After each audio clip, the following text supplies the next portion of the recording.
Bonsoir à tous et à chacun, bienvenue à ce journal dont voici les titres. Célébration différée de la Journée internationale des droits de la femme ce vendredi au ministère du Développement et de la Coordination de l'action gouvernementale. Les femmes du 10 ministères se sont retrouvées non pas seulement pour festoyer mais aussi mener des réflexions sur les droits des femmes béninoises en milieu professionnel ainsi que dans le couple. Les détails à suivre dans un instant. Également à la une de ce journal, la loi adoptée par les députés à l'Assemblée nationale ce jeudi qui vient désormais encadrer la chefferie traditionnelle au Bénin. Ils sont désormais seulement 16 royaumes 90-80 les chefferies supérieures et 10 chefferies coutumières reconnues dans le pays, mettant ainsi fin au scénario des 300 royaumes. Et puis audience du directeur général de l'Agence des systèmes d'information et du numérique au cabinet du président du Conseil économique et social ce vendredi. Une rencontre entre Marc-André Loco et Conrad Baguidi pour poser les bases d'une collaboration fructueuse entre les deux institutions.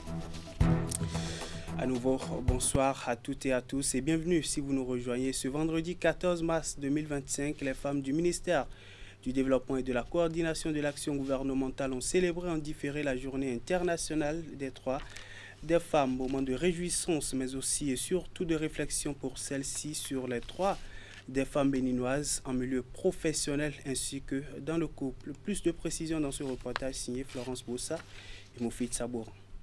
Le ministère du Développement et de la Coordination de l'action gouvernementale s'engage davantage à promouvoir les femmes. La Journée internationale des droits de la femme célébrée chaque 8 mars est organisée ici en différé avec ces valeureuses femmes du ministère. Elles ont initié une panoplie d'actions, non seulement en faveur des jeunes filles des établissements d'enseignement général du Bénin, mais aussi des femmes rurales de diverses localités du pays. Le thème de cette année intitulé « Pour toutes les femmes et les filles, droit, égalité et autonomisation » met en lumière l'urgence d'agir pour que chaque femme et chaque fille, partout dans le monde, puisse exercer ses droits de manière pleine et entière. Notre ministère, sous le leadership du ministre d'État, n'est pas resté en marge des actions en faveur de la promotion de la femme. C'est le moment pour nous d'exprimer toute notre reconnaissance à son Excellence, Monsieur le ministre d'État. En effet, Monsieur le ministre d'État Abdoulaye Biachane, avec votre discrétion et votre calme habituel, vous avez su imposer cette vision au sein de notre ministère. Grâce à votre leadership éclairé, sans éclat ni tapage, mais avec une détermination profonde, vous avez fait de la promotion de la femme un axe central de vos actions. Le thème retenu cette année au niveau mondial est « Pour toutes les femmes et les filles, droit, égalité et autonomisation ». En s'inspirant donc de cette thématique, une communication sur les droits de la femme au travail, dans le couple et les différents recours a été faite, suivi de débats au cours de cette célébration. Je veux donc ici rendre un hommage sincère et appuyé à toutes les femmes de ce ministère, à nos partenaires et à tous les acteurs engagés sans relâche pour la cause de l'égalité entre les hommes et les femmes. Cette célébration d'aujourd'hui ne doit pas être un aboutissement, mais une étape renouvelée. Elle doit nous inspirer à détruire les barrières, à faire reculer les discriminations. Cette célébration de la Journée internationale des droits de la femme a duré 3 jours. Elle est meublée de plusieurs actions en faveur des couches vulnérables. Et toujours dans le cadre de la célébration de la Journée internationale des droits des femmes, Enabel Bénin a organisé du 13 au 14 mars 2025 à Cotonou le forum intersectoriel pour les droits, l'égalité et l'autonomisation des femmes et des filles. La rencontre a mobilisé les participants venus de tous les départements du Bénin et des partenaires qui œuvrent pour l'épanouissement des femmes béninoises. Ingrid. Accélérer nos actions et voir de nos yeux des résultats probants. Parler, se parler, décider en innovant, agir, dénoncer, mutualiser et coordonner, suivre et évaluer. Des mots forts de la présidente de l'Institut national de la femme à l'endroit des femmes et des gouvernants à cette rencontre voulue par Enabel. Au-delà d'une simple commémoration, cette rencontre est un appel à poursuivre le combat pour l'autonomisation des femmes et leur pleine participation à tous les niveaux de la société. Nous avons un cadre, nous avons une saison, nous avons un environnement qui sont favorables. Il nous faut maintenant, après avoir parlé, agir. Parce que les temps changent et les défis sont différents. Les défis d'aujourd'hui s'ajoutent aux défis d'hier et sont différents. Et si nous avons des lois, c'est qu'il faut dénoncer. À travers ce forum intersectoriel pour les droits, l'égalité et l'autonomisation des femmes et des filles, Enabel invite les femmes et les décideurs à célébrer les avancées enregistrées ces dernières années. Ils sont également appelés à réfléchir aux défis qui persistent et aux actions concrètes à mener pour garantir un avenir plus juste et plus équitable pour toutes les femmes et les filles. Dans un contexte mondial de persistance des inégalités de genre et de recrudescence des crises qui menacent les acquis de ces 30 dernières années en matière de promotion du genre, il urge de renforcer l'engagement en faveur des droits des femmes pour leur épanouissement et leur participation active au développement durable. C'est dans cette optique que, sous la houlette du gouvernement béninois, le ministère des Affaires sociales et de la microfinance s'est engagé à promouvoir l'autonomisation économique des femmes et à renforcer leur leadership à travers des initiatives concrètes. Pour toutes les femmes et les filles, droit, égalité et autonomisation. C'est le thème de l'édition 2025 de la Journée internationale des droits des femmes, un thème autour duquel convergent les réflexions de cette rencontre qui a mobilisé les participants venus de divers horizons. Cette information titre maintenant au Bénin, plus de rois sans royaume. Jeudi dernier, les députés à l'Assemblée nationale ont adopté une loi pour encadrer la chefferie traditionnelle et désormais seulement 16 royaumes, 80 chefferies supérieures et 10 chefferies coutumières sont reconnues. Le point de la plénière qui a consacré le vote de cette loi avec Emma Rodonou et Thibaut Roloupe. C'est un sujet que les régimes précédents ont de tout temps évité de trancher. Mais Patrice Talon a décidé de faire le sale boulot pour le bien de la République. Avec la collaboration active du Parlement dirigé par Louis Vlavonou, la loi portant cadre juridique de la chefferie traditionnelle est adoptée ce jeudi 13 mars 2025. Désormais, la cartographie de la chefferie traditionnelle se décline en 16 royaumes, 80 chefferies supérieures et 10 chefferies coutumières. Monsieur le Président, ce projet de loi vient sonner un peu comme une révolte contre l'impuissance publique qui était devenue la norme de notre vie. Parce que cette histoire de chefferie, cette histoire de royauté, c'était devenu comme un repas et tout le monde y passe. Chacun s'octroie des titres, il fallait quand même réglementer cela, sinon le système allait tuer ce que nous avons hérité de nos ancêtres. Mais, Monsieur le Président, la commission qui a travaillé, dès le début, ils étaient venus avec une posture messianique. Mais il a fallu que nous discutions avec eux pour qu'ils comprennent qu'ils étaient arbitres d'une procédure et ils ont collaboré à ce que nous avons trouvé. Je tiens quand même à leur rendre hommage par rapport à cela. Sinon, on allait fabriquer un chaos. Mais, Monsieur le Président, on ne refait pas l'histoire, on écrit l'avenir dans une cohérence. Nous sommes partis de ce que le colon est venu trouver. Ce n'est pas le colon qui nous a dicté la loi, mais c'est perfectible. Et c'est cette perfection que je souhaite que nous puissions amener, afin que par la loi, on ne puisse pas croire qu'on peut venir à bout d'un système de pouvoir particulièrement enraciné. Donc, même si aujourd'hui nous votons ce projet de loi, le débat n'est pas clos. il faudrait que dans sa mise en application, on tienne compte des réalités.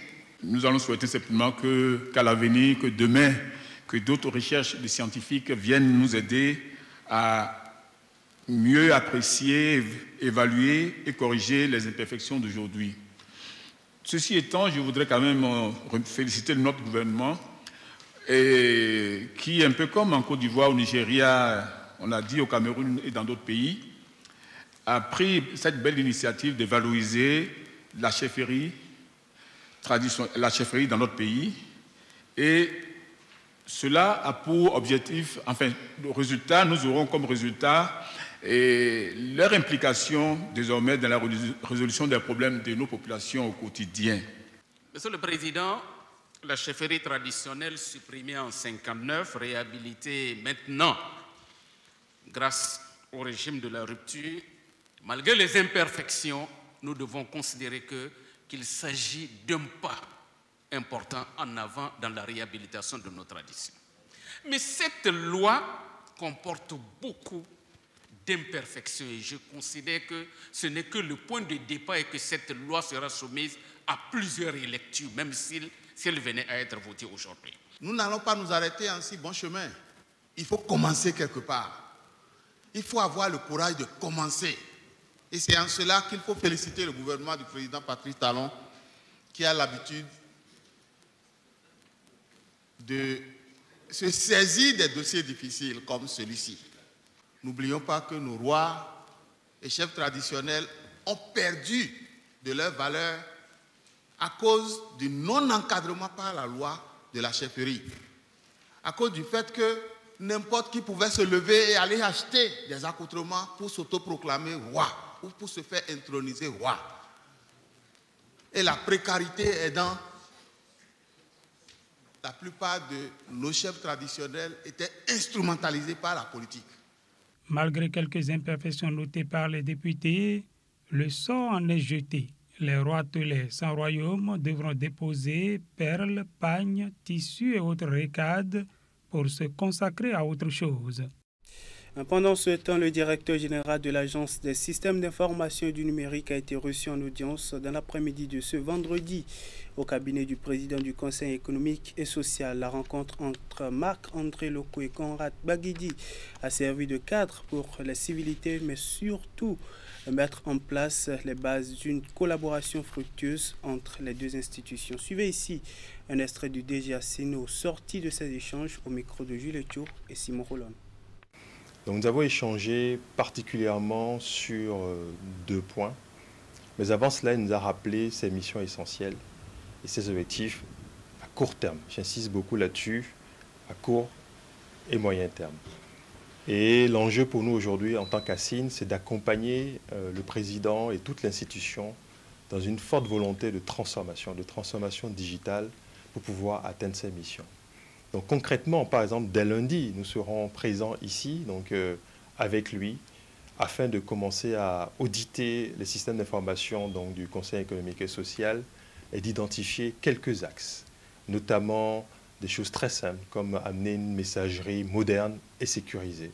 Donc nous sommes engagés à accompagner le Conseil économique et social. Nous sommes engagés également à l'accompagner sur les sujets qui touchent à la dématérialisation de ces documents, parce qu'il insiste beaucoup sur le besoin de productivité, le besoin d'efficacité de l'action du Conseil économique et social. Et il a également rappelé que du fait qu'il ait des entités décentralisées, il voudrait s'assurer que la collaboration pourrait être naturelle, que ces entités qui sont sur le terrain, qui vont être au contact des populations, donc chaque jour, chaque semaine, pourront collecter efficacement de l'information précise, exploitable presque en temps réel. Donc nous avons ce défi-là pour l'accompagner dans cette mission, pour que ce rôle de thermomètre, tel qu'il a dit pour l'État béninois, mais également qui peut servir à l'État béninois, que ce rôle de thermomètre puisse être honoré par l'institution, mais également que l'institution puisse trouver des solutions efficaces, précises, pour pouvoir répondre aux sollicitations des populations, des entreprises et des différents corps sociaux et des corps intermédiaires du pays.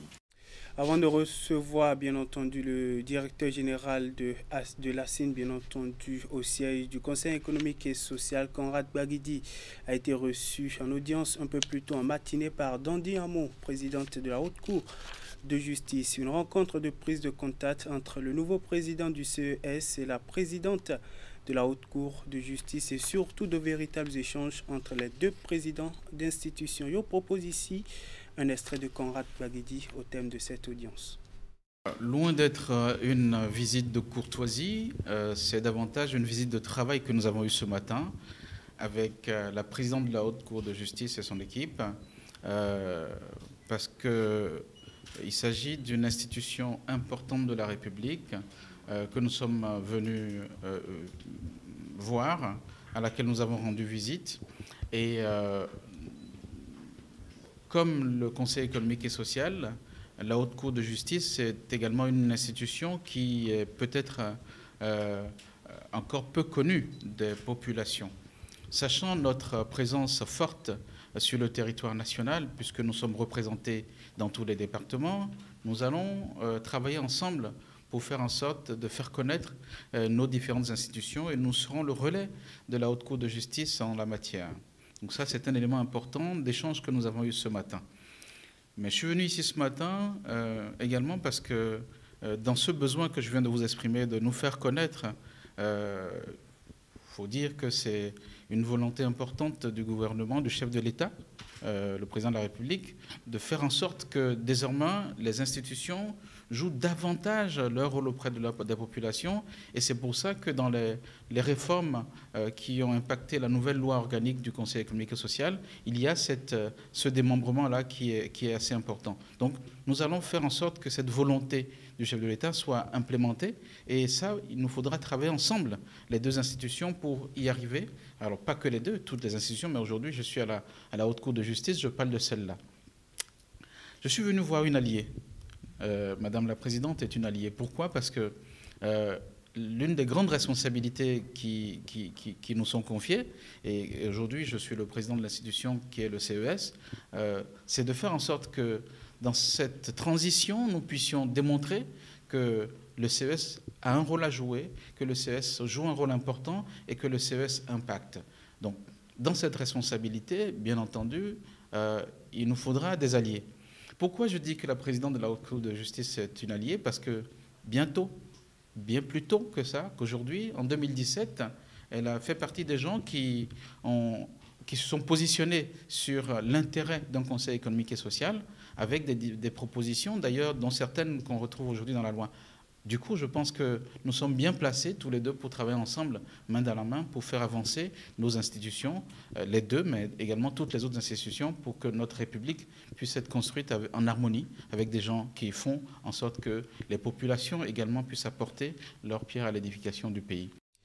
Ils se tiennent à Cotonou depuis lundi dernier les rencontres internationales de la bande dessinée 2025. Ils s'articulent autour du thème Rue en bulle quand la bande dessinée francophone réinvente nos villes et leur utopie. L'événement a été officiellement inauguré jeudi à l'Institut français par une conférence donnée par Rukiat Ouetraogo, écrivaine et comédienne burkinabé de renom. Hugues Vingbe pour plus de précisions. Face à une assemblée d'artistes, d'étudiants passionnés de bande dessinée, de personnalités et de professionnels de médias, Rukiata Ouetraogo raconte son histoire, celle de son apprentissage du français à coups de chicotte et de poésie, de sa vie de débrouillarde à Paris, des obstacles sur lesquels elle a buté dans la capitale française, mais aussi de sa réussite. Par ailleurs, elle parle de sa relation à la langue française, une langue envers laquelle elle se montre reconnaissante. Si je peux être lu, écouté, vu en France et à l'étranger, si on comprend mes chroniques jusqu'aux îles du Pacifique ou aux Caraïbes, si on étudie mes livres dans les universités aux États-Unis, au Québec, en Espagne, au Japon, en Chine, à Madagascar, c'est grâce aux Français. Raconter l'Afrique en français, bande dessinée, identité et mémoire collective, c'est le thème de cette conférence inaugurale. Pour l'animatrice, l'exercice n'est pas facile, mais on y arrive avec de la conviction. J'ai eu des opportunités et j'ai saisi ces opportunités-là. Et aujourd'hui, c'est vrai que je touche à l'écriture, qui n'était pas du tout mon élément premier. Je touche à la bande dessinée aujourd'hui et je transpose en fait mes histoires. C'est un partage de ce que mon africanité m'a apporté. Cette activité est une étape du programme des rencontres internationales de la bande dessinée 2025, entreprise par des acteurs de la filière du livre et de l'édition, dans le cadre du projet Ressources éducatives, un projet exécuté par l'UNESCO et l'Institut français sur financement de l'AFD. Le projet Ressources éducatives est né d'une enquête diagnostique qu'on a fait dans 15 pays d'Afrique en 2019 sur l'état du livre globalement et plus spécifiquement du livre de jeunesse, en se posant la question de savoir quels sont les livres qu'on retrouve dans les mains de nos enfants. L'idée, c'est de valoriser ce travail ici au Bénin de création de bande dessinée et d'œuvrer au développement de la filière de la bande dessinée et du livre en général ici au Bénin. À ce grand rendez-vous de la BD sont invités des acteurs de divers horizons. Dans la suite du programme, des tables rondes, des rencontres professionnelles, une visite touristique et un vernissage. Au cours de sa traque contre les balances non certifiées dans les poissonneries du Septentrion, l'Agence nationale de normalisation de météorologie et de contrôle qualité ANEM a épinglé la semaine écoulée 3 commerçants indélicats à Nati Tengou, ceci lors de sa descente dans la localité, une descente qui a permis de constater que la plupart des poissonneries utilisent des balances certifiées, mais il y a quelques-unes d'entre elles qui continuent de gruger les usagers en utilisant des balances non certifiées. Alassane Arouna était à leur côté. Dans les poissonneries et chambres froides de Nati Tengou ce mercredi, une équipe de l'Agence nationale de normalisation de météorologie et de contrôle qualité ANM. Sur instruction du directeur général de cette agence, l'équipe est sur le terrain pour s'assurer que les balances utilisées dans les transactions commerciales sont bien certifiées et respectent la norme en vigueur au Bénin. Nous sommes aujourd'hui à Nati Tengou avec la DEDI Katakora Donga, où nous sommes descendus dans les poissonneries et chambres froides pour vérifier la conformité des balances utilisées dans la transaction commerciale. Et je rappelle qu'il est crucial de vérifier tout instrument de mesure qui sert dans les transactions commerciales afin de garantir l'équité et d'assurer la protection des consommateurs. Donc l'ANM, dans sa mission de veille et de protection des consommateurs, est toujours sur le terrain. Dans la plupart des poissonneries et supermarchés de la place, le contrôle a permis de constater qu'un grand nombre de gérants respectent la norme en utilisant les balances certifiées, comme c'est le cas ici chez Anselme. Sans mentir, la visite, c'est une très bonne visite.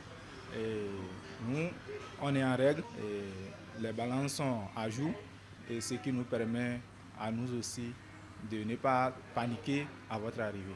À côté de ces commerçants qui sont respectueux de la norme, il y a des indélicats qui continuent de fouler aux pieds la réglementation en vigueur. On ne s'attendait pas à ça parce que nous on pensait que la balance est en bon état.